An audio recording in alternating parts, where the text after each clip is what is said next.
বিসমিল্লাহির রহমানির রহিম। আসসালামু আলাইকুম ওয়া রাহমাতুল্লাহি ওয়া বারাকাতুহু। দেশ ও দেশের বাইরে যেখান থেকে CM2 এর ভিডিও দেখছেন সকলকে জানাচ্ছি CM2 স্বাগতম ও শুভেচ্ছা। সম্মানিত সুপ্রিয় বন্ধুগণ, আমার হাতে এই মুহূর্তে একটি ফোন আছে, এটি হচ্ছে Redmi 4X।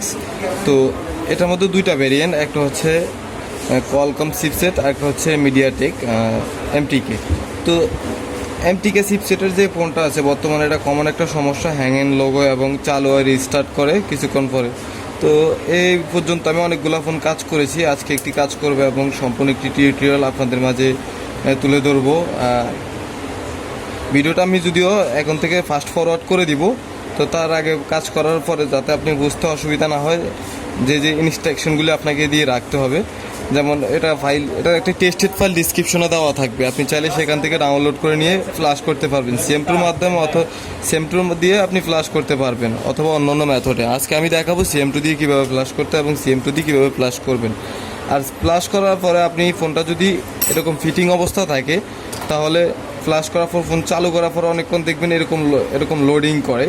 তো লোডিং করলে আপনি আপনি অনেকে হয়তো কনফিউশনে থাকে যে আসলে কাজটা হয় না। লোডিং করলে হয়তো ব্যাটারিটা রিমুভ করে আবার কানেক্ট করবেন, নয়তো আপনি ফোনটাকে আবার তিনটা একসাথে পেচ করে আপনি অফ করে আবার রিবোট করবেন, ফোনটা চালু হয়ে যাবে কমপ্লিটলি। আর ফ্ল্যাশ দেওয়ার সময় অবশ্যই ফরম্যাট অ্যান্ড ফ্ল্যাশ দিবেন।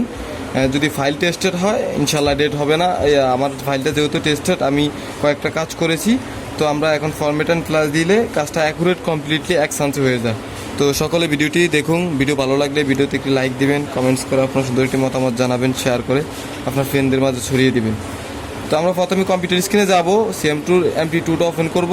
তারপরে আমরা যেটা করব সেটা হচ্ছে MT2 ওপেন করার পর আমরা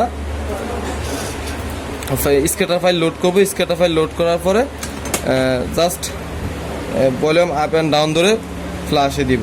তো সকলে ভিডিও উপভোগ করুন।